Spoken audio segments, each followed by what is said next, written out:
Ассаламуалейкум, кайырлуу күн баршаңызга. Бүгүн осундай өтө дәмдүү болуп чыгатын бурекелер жасайтын боламыз. Сиздерге де жасап көрүүгө кеңес беремин. Эң әүвелі жылы суумузга 1 чай кашык тузумузду салып, унумузду дайындап, унумуздун үстүнөн суумузду азыздан куя отуруп камыр илейбиз. Өтө каттыгып эмес, өтө жумсакып эмес, бир калыптагып камырыбызды илеп чыгабыз. Минекей камырыбызды илеп болдук.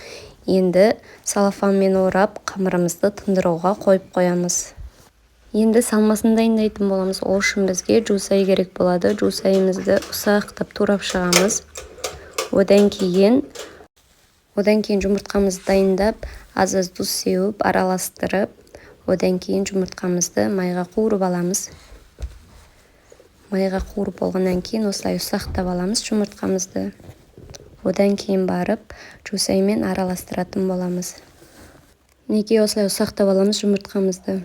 Араларын бөлүп, осулай усактап майга кууруп алабыз. Одан кийин жуусайыбыздын үстүнөн косуп, жумурткамызды, одан кийин тоз бурушун салып, жакшылап аралаштырып, минекей салмасын дайындап коебуз.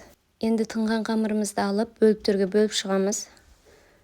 Одан кийин камырыбызды алып, унумузду себей отуруп, камырыбызды жайып чыгатын боламыз. Осулай дөңгөлөк кылып, чет-четин осулай тегистеп, камырыбызды жайып чыгабыз. Одан кийин жаңагы салмамызды ортосунан салып, камырыбызды түйүп чыгабыз. Минекей калыптыгып, салмасын салып, осулай чет-четин жауып, камырыбызды түйүп чыгатын боламыз.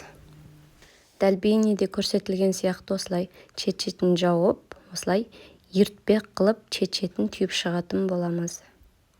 Минекей осу менен дайым болду. Енді кызып турган майда эки жагын кызартып, пиширип алатын боламыз. Отумуздун астын өтө катты чыгармай, калыптуу отто пиширетін боламыз.